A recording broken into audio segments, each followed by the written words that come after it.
they're going to have a Tuesday night showdown this coming week. Dynamite has been bumped over to Tuesday, and NXT obviously is on Tuesday.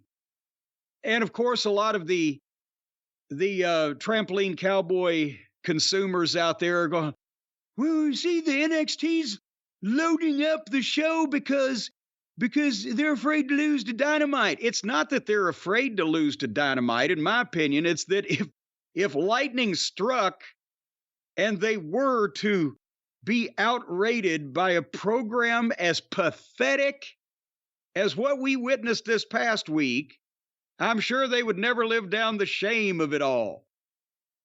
But that's their night. They're defending their night. So I don't see that this is any different than any other promotional issue, either in the territory days or in the modern era, in that, go ahead. That's interesting, though. You see this as defending their night, not necessarily trying to hurt AEW as much as just defend their night. Because people see this as, you can't say they don't hate AEW. Look at what they're doing. How do you see it? Well, how I see it is not only, again, the shows have just fallen apart. The TV as a professional television program of any description, this past Wednesday was embarrassing. And I think not only would it be embarrassing if even the developmental program, it was even to be tied by this fucking flaming mess, but also they're in the middle, the WWE being they, too many pronouns, pal, of the media rights negotiations and blah, blah, blah, we just established from their releases here a week or two ago. SmackDown is off Fox. It's going to USA. But does that mean that Raw and SmackDown are off USA? I still don't know. If the one place said definitely, another, it's still open. Anybody could buy the fucking things. But the point is, they want to pump these numbers up. And I was talking about them doing this with NXT 4 years ago when it was a Wednesday night deal and it first got started. And I didn't know why they being WWE, didn't put more of their star power against AEW early on, because they wanted, remember they did that horrifying Nickelodeon kaleidoscope pastel color bullshit for a while. But this is a whole new corporate entity, and they're in the middle of big-time media rights. And where we are talking, fucking, how many figures is $1 billion? I've lost track of that. Big money for Raw, for SmackDown, for NXT. They're going to have network specials on NBC. So besides the fact that they want to pump these numbers up, and they've already been doing crossovers. Becky Lynch did 1 million viewers and a quarter on NXT. They've had numerous of the main roster people come down. This ain't going to be the end of it either, because they're hot-shotting these numbers to make it more valuable to bilk another. Well, I'm not saying bilk because it'll be worth it, because fuck, some of these networks, have you seen the programming? They need 1 million people these days. But it's going to be like when Jim Barnett sold Australia. NXT is going to have their rights sold, and all of a sudden all the other people are going to go back to the main roster.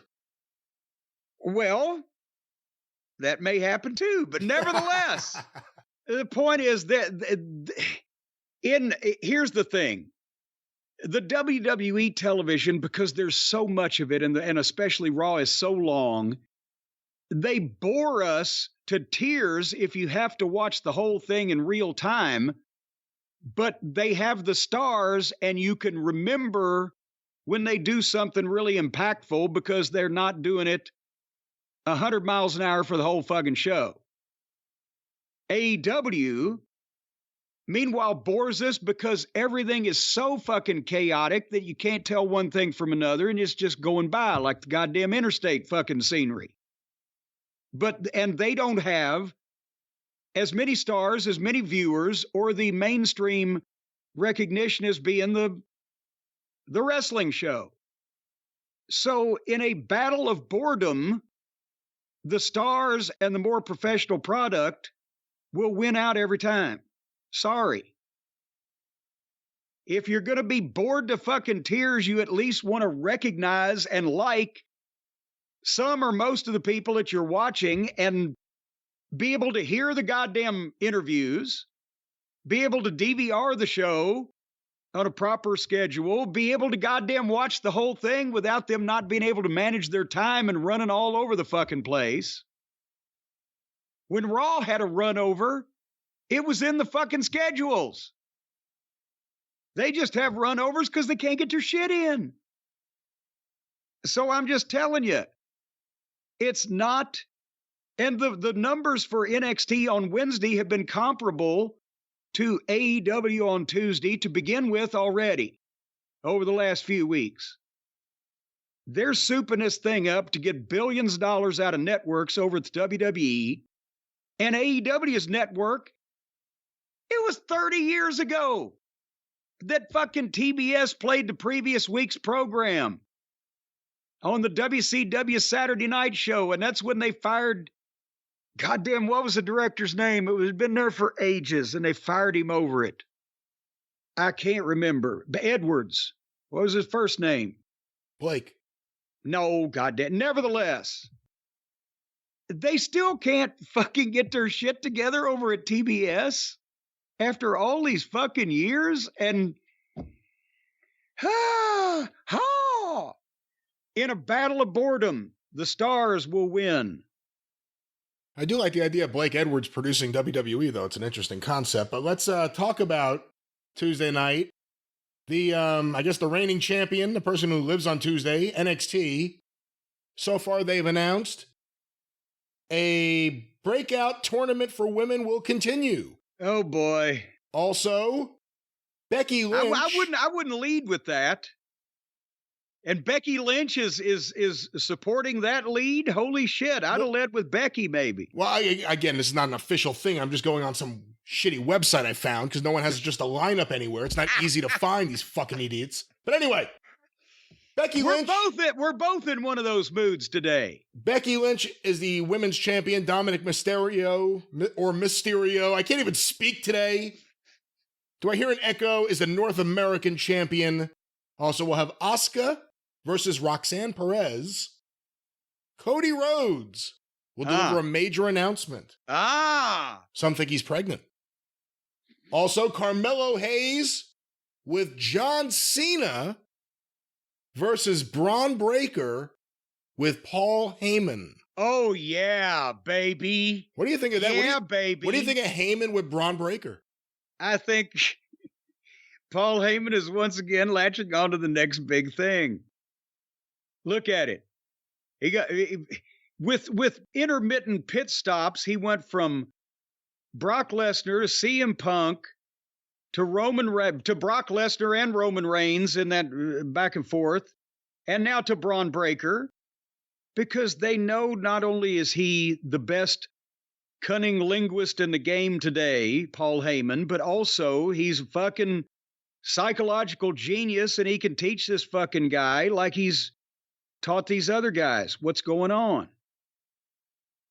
I love it, in other words. And Carmelo Hayes, we've heard a lot of good things about recently. In fact, a lot of listeners have asked us to watch the match with him against Ilya that just took place last week, I guess. Yeah, and honestly, I would have done a number of things this past week, and I actually called some people on the phone for all of you who might be listening, who might be mad at me if I hadn't been otherwise occupied. But I love Ilya and anything he does, so I would like to see that from that side also. But nevertheless, if NXT is a good show, is this something we want to monitor a little more? It seems like it has evolved a bit in the last year and a half or so from when it became completely unwatchable. There's been some turnover. At least it's shorter than Raw. I want to keep up with what's going on with the Bloodline and the Judgment Day like everybody else does. Since that's pretty much the only thing that, you want to live for anymore on these programs. But maybe we can just read the written recaps off the internet, and we'll see Tuesday night which show will impress us. And we know we're going to be impressed in one way by AEW. It makes an impression, but we'll see if NXT tickles our taint enough to want to come back for more. Well, let's see if this gets you in the mood. Let's play this before we go to the AEW lineup. Here's Paul Heyman talking about being in Braun Breaker's corner. Looks like he's lost weight. Let's go to this. Ladies and gentlemen, my name is Paul Heyman, and I just want to make sure I got this straight. Next week, live on NXT, for the first time ever on cable television, Carmelo Hayes and Braun Breaker will renew their storied rivalry. Now, this is the same Carmelo Hayes, Mello, that is accepting advice from the second greatest of all time, John Cena. The same John Cena that keeps getting involved in bloodline business, which means the bloodline has to reciprocate. So, the greatest of all time, your tribal chief, Roman Reigns, has bestowed upon me the task and the privilege of providing wisdom to Braun Breaker. Not through a television screen, not on a telephone, not long distance, no, up close, in person, in Braun Breaker's corner, next week, live on NXT. And by the way, he was backstage or in some location and they were playing that to the crowd and the crowd was reacting to it, and that was the audio. Because I didn't see this. I haven't seen video. I just heard it. But I've just described it, haven't I? It appears he may be out back because there's like the trucks and everything around him. Yeah, so. but he's not in the building. No, he's not in the building. I hate it. I know, and I know they play the promo to the crowd in the arena, which is fine, and they put it on the PA, which is fine too, so those folks can hear it. But when somebody is as good as Heyman is, I think it takes away to play the audio on television of the crowd. Because I know they're saying, oh, the crowd's reacting and blah, blah, blah. But with a guy like Heyman, it's so good. You're drawn in. You want to listen. The crowd is destroying the effect of his NXT and his inflections and his pauses. It's not necessary. It doesn't add anything to the television presentation when a guy is as gripping verbally as he is. If it's some fucking flummoxed up fucking local yokel, yeah, pipe in everything you can get. But that didn't need that. But the point is, there you go.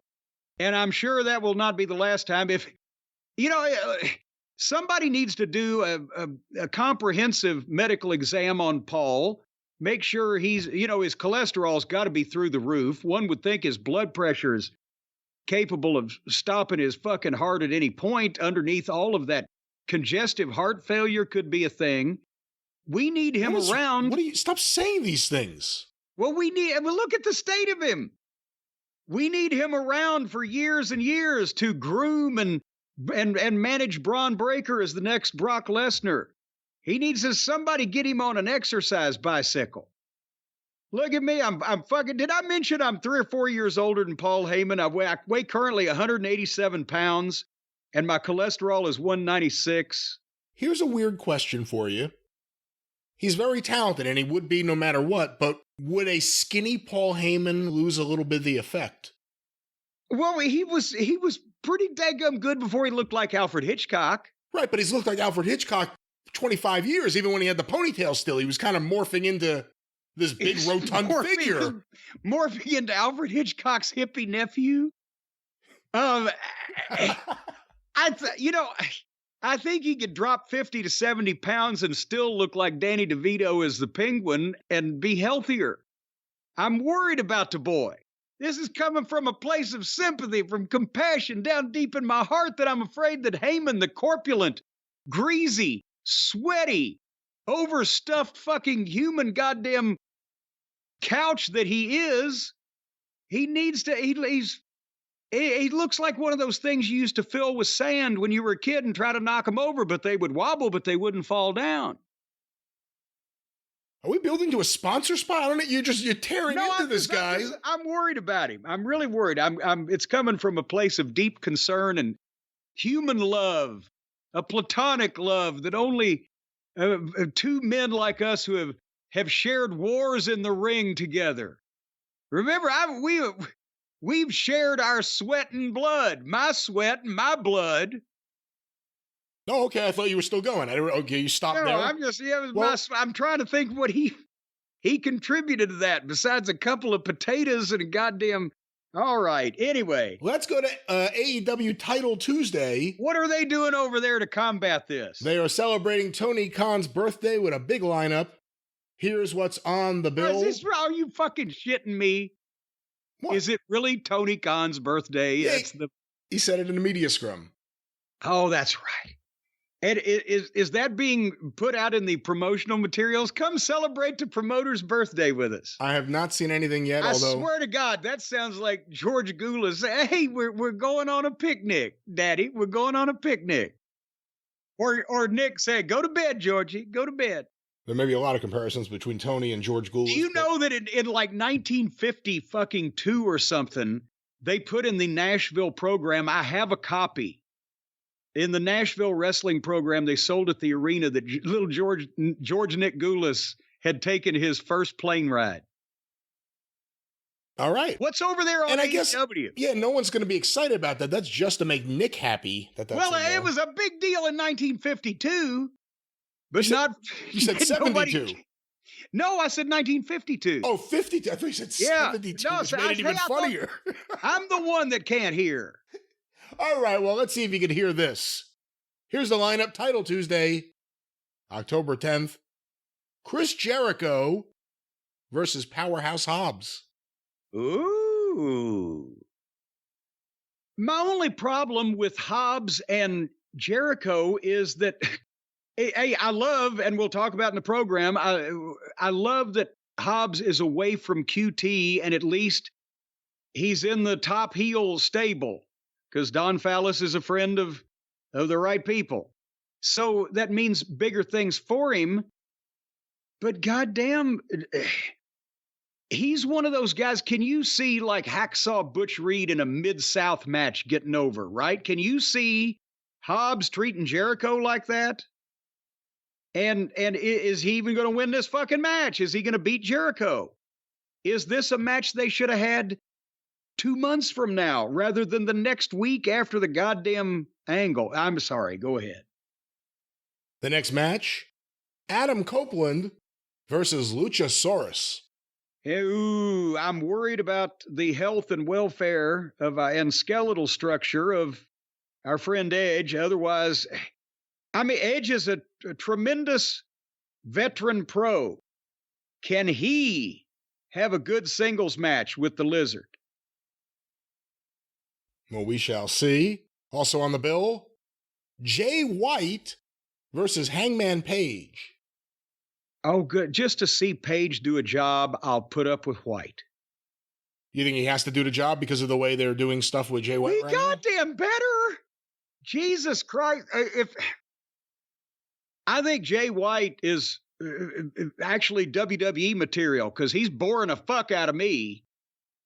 But if they're going to push him and have him lay out the top fucking guy in the babyface and the world champion and steal his belt, then yeah, he better be beating fucking Hangnail.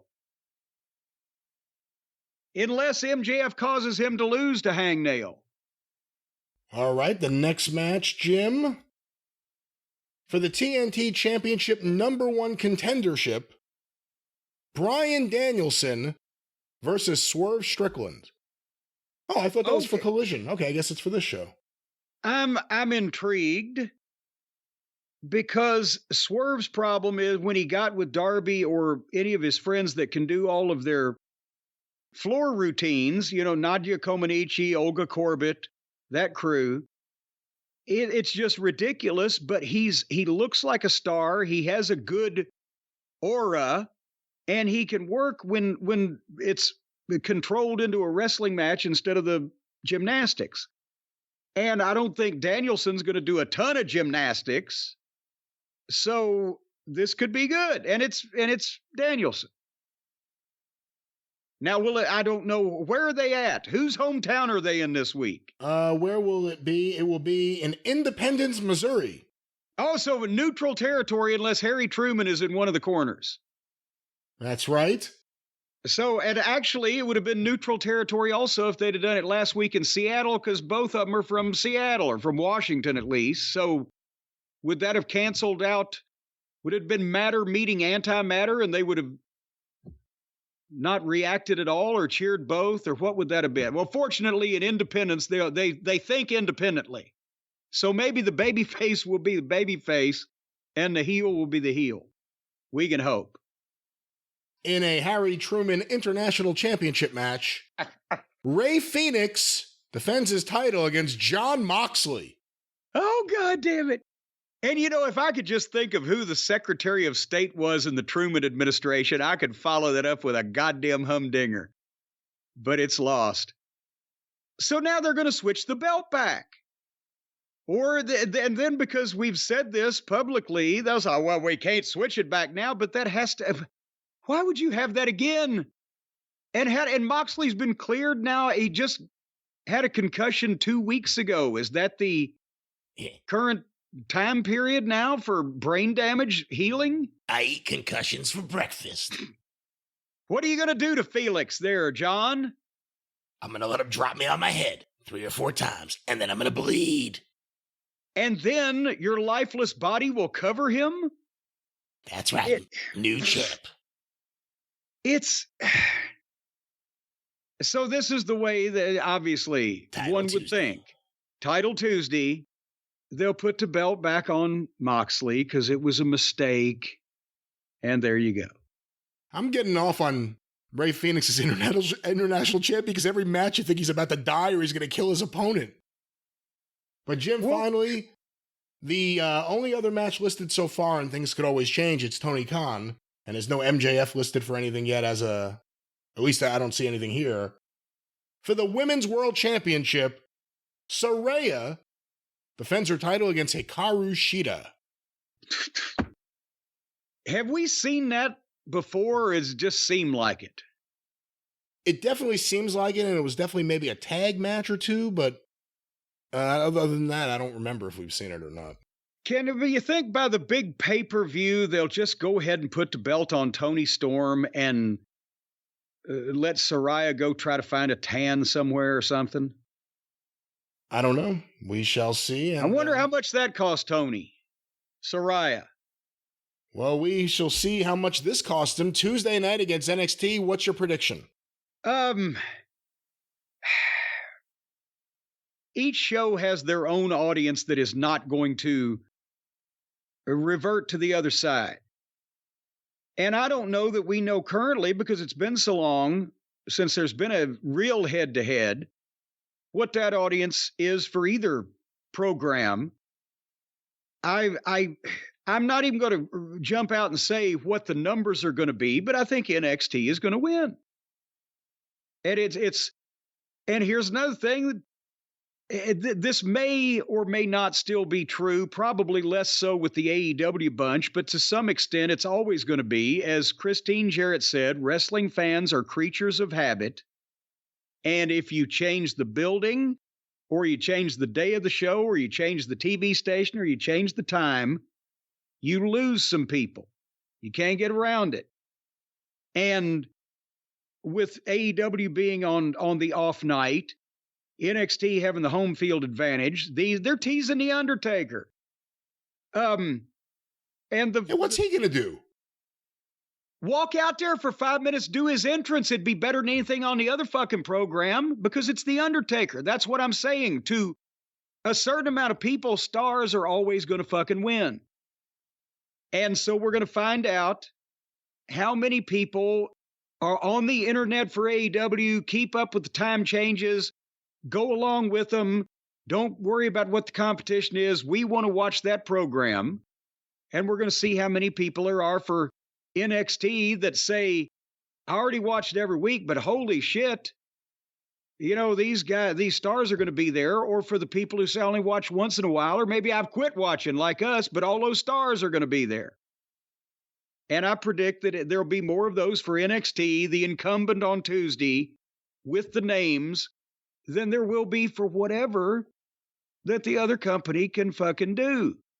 Because they're already being handicapped. And then will TBS broadcast the entirety of the audio or at the right time, or will they list the fucking thing? Who's going to do an overrun to try to get a cheap victory? Accidentally or on purpose? On purpose. On purpose, NXT. Accidentally, maybe AEW. Well, we shall see Title Tuesday with 2 big title matches. If NXT does an overrun and wins, I guarantee you, if you look at the numbers, they'll win without the overrun. Do you think they start hot?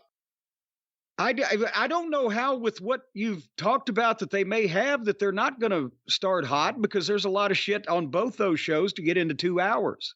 So with AEW, based on everything I said, what would you start with? Would you start with the Phoenix Moxley match and try to think that people think, oh my God, the last match was almost a murder, I got to watch this?